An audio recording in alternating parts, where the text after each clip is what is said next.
जय हिंद साथियों, unique classes with Sonu channel में आपका स्वागत है। आज के इस वीडियो में हम बात करेंगे कक्षा 10 विषय विज्ञान चैप्टर 9 आनुवंशिकता एवं जैव विकास। दोस्तों, इस चैप्टर में हम विस्तृत उत्तरी प्रश्नों के बारे में अध्ययन कर रहे हैं। आज का हमारा मोस्ट इम्पॉर्टेंट प्रश्न है, लैमार्कवाद को समझाइए। लैमार्कवाद की आलोचनाओं पर प्रकाश डालें। लैमार्कवाद को समझाइए, लैमार्कवाद की आलोचनाओं पर प्रकाश डालिए। उत्तर है हमारा लैमार्कवाद। लैमार्क एक फ्रांसीसी वैज्ञानिक थे। इन्होंने 1809 ईस्वी में जैव विकास के बारे में अपने सिद्धांतों को फिलोसॉफी जोलोसिक नामक पुस्तक में प्रकाशित कराया था। उनका सिद्धांत लैमार्कवाद नाम से प्रचलित हुआ। इन्होंने मुख्यतः 4 बातों पर प्रकाश डाले।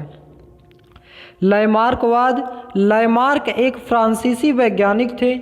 इन्होंने 1809 ईस्वी में जैव विकास के बारे में अपने सिद्धांतों को फिलोसॉफी जोलोसिक नामक पुस्तक में प्रकाशित कराया था। उनका सिद्धांत लैमार्कवाद नाम से प्रचलित हुआ। इन्होंने मुख्यतः 4 बातों पर प्रकाश डाले। नंबर 1, जीवों की आकार में वृद्धि की प्रवृत्ति। जीवों की आकार में वृद्धि की प्रवृत्ति। जीवों में उनके शरीर अथवा विभिन्न अंगों के आकार में वृद्धि करते रहने की स्वाभाविक प्रवृत्ति होती है।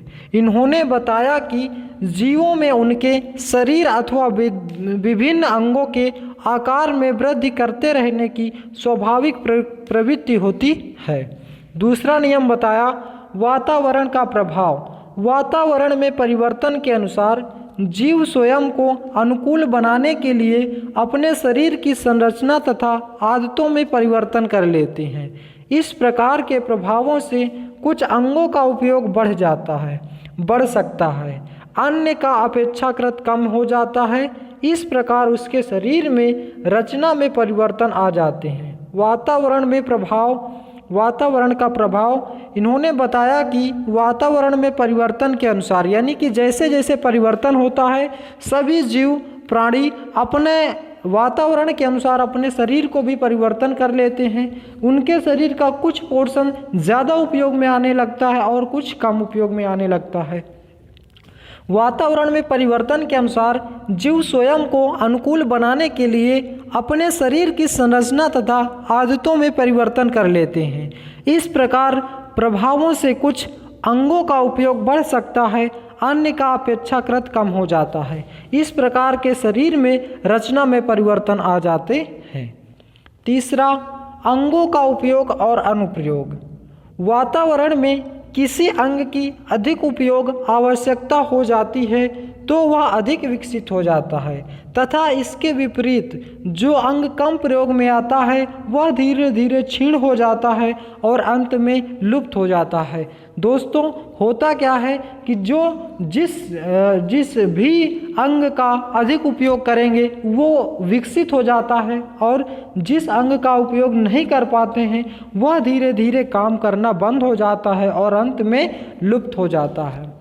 वातावरण में किसी अंग की अधिक उपयोग आवश्यकता हो जाती है तो वह अधिक विकसित हो जाता है, तथा इसके विपरीत जो अंग कम प्रयोग में आता है वह धीरे धीरे क्षीण हो जाता है तथा अंत में लुप्त हो जाता है। चौथा, उपार्जित लक्षणों की वसांगति। वातावरण के प्रभाव से शारीरिक अंगों में लगातार उपयोग या अनुप्रयोग से जो नए परिवर्तन उत्पन्न होते हैं उन्हें उपार्जित लक्षण कहते हैं। यह लक्षण एक पीढ़ी से दूसरी पीढ़ी में पहुंच जाते हैं। यदि उपार्जित लक्षणों की वसांगति का क्रम चलता रहे तो संतानों में नए परिवर्तन स्थायी तथा नए लक्षण विकसित हो जाएंगे। इस प्रकार बनने वाले संतति अपने पूर्वजों से पूर्णतया भिन्न हो जाएगी और इस तरह नई जाति का निर्माण हो जाएगा। उपार्जित लक्षणों की वसांगति क्या है? इसमें उन्होंने बताया कि वातावरण के प्रभाव से शारीरिक अंगों में लगातार उपयोग या अनुप्रयोग से जो नए परिवर्तन होते हैं उन्हें हम उपार्जित लक्षण कहते हैं। यह लक्षण एक पीढ़ी से दूसरे पीढ़ी में पहुंच जाते हैं। यदि उपार्जित लक्षणों की वसांगति का क्रम यूं ही चलता रहे तो संतानों में नए परिवर्तन स्थायी तथा नए लक्षण विकसित हो जाएंगे। इस प्रकार बनने वाले संतति अपने पूर्वजों से पूर्णतया भिन्न हो जाएगी और इस तरह नई जाति का निर्माण हो जाएगा। लयमार्गवाद की आलोचना। लयमार्गवाद की आलोचनाएं थी, जानते हैं। लयमार्गवाद के विकास संबंधी विचारों में अंगों के उपयोग अनुप्रयोग की बात की गई है। साथ ही इनसे उपार्जित लक्षणों को वसानुगत लक्षण मान लिया गया है। वैज्ञानिकों ने प्रामाणिकता के आधार पर इस पर विचार को पूर्णतया अस्वीकार कर दिया है। दोस्तों, अस्वीकार करने का एक बहुत बड़ा कारण है, अभी हम बताते हैं। इस आधार पर तो पहलवान का बच्चा पहलवान, अंधे माता पिता का बच्चा अंधा तथा एक लोहार के बराबर लोहा पीटते रहने से उसके हाथों की पेशियां अत्यधिक मजबूत हो जाती है, किंतु उसका यह लक्षण उसकी संतान में नहीं आता। दोस्तों, हुआ क्या कि लयमार्गवाद ने बताया कि जो जैसे प्रवृत्ति का व्यक्ति होगा उसी प्रवृत्ति का उसका शिशु होगा, यानी कि बच्चा होगा। उन्होंने बताया कि यदि पिता के गुण सभी पैतृक पुत्र में भी पाए जाएंगे। जैसा पुत्र होगा, जैसे अगर पिता किसी का मेहनती है तो उसका पुत्र भी बहुत ही मेहनती होगा। उन्होंने बताया कि यदि पहलवान को है कोई किसी का पिता तो उसका पुत्र भी इसी तरह पहलवान होगा, जो कि यह सरासर गलत माना गया। अन्य वैज्ञानिकों के अनुसार उन्होंने बताया कि इसके अनुसार ऐसा नहीं होना चाहिए। उन्होंने बताया कि लयमार्गवाद के विकास संबंधी विचारों में अंगों के उपयोग अनुप्रयोग की बात की गई है। साथ ही उनसे उपार्जित लक्षणों को वसानुगत लक्षण मान लिया गया है। वैज्ञानिकों ने प्रामाणिकता के आधार पर इस पर विचार को पूर्णतया अस्वीकार कर दिया गया। इस आधार पर तो पहलवान का बच्चा पहलवान होना चाहिए, जो कि देखने को नहीं मिलता। माता पिता का बच्चा अंधा हो, माता पिता अंधे हो तो उनका बच्चा भी अंधा होना चाहिए। एक लोहार के बराबर लोहा पीटते रहने से उसके हाथों की पेशियां अत्यधिक मजबूत हो जाती, किंतु उसका यह लक्षण उसकी संतान में नहीं आता। ये सब अन्य वैज्ञानिकों ने बताया।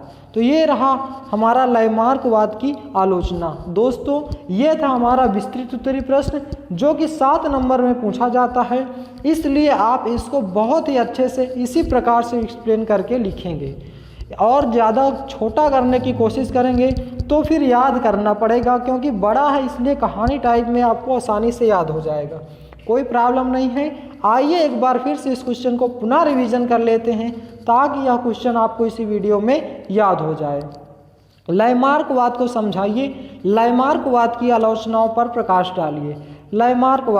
लयमार्क एक फ्रांसीसी वैज्ञानिक थे। इन्होंने 1809 ईस्वी में जैव विकास के बारे में अपने सिद्धांतों को फिलोसॉफी जोलोजिक नामक पुस्तक में प्रकाशित कराया था। उनका सिद्धांत लयमार्गवाद नाम से प्रचलित हुआ। उन्होंने मुख्यतः 4 बातों पर प्रकाश डाले। पहला, जीवों की आकार में वृद्धि की प्रवृत्ति। जीवों में उनके शरीर अथवा विभिन्न अंगों में आकार में वृद्धि करते रहने से स्वाभाविक प्रवृत्ति होती है। दूसरा, वातावरण का प्रभाव। उन्होंने बताया कि वातावरण में परिवर्तन के अनुसार जीव स्वयं को अनुकूल बनाने के लिए अपने शरीर की संरचना तथा आदतों में परिवर्तन कर लेते हैं। इस प्रकार के प्रभावों से कुछ अंगों का उपयोग बढ़ सकता है तथा अन्य का अपेक्षाकृत कम हो जाता है। इस प्रकार उसके शरीर में रचना में परिवर्तन आ जाते हैं। तीसरा, अंगों का उपयोग तथा अनुप्रयोग।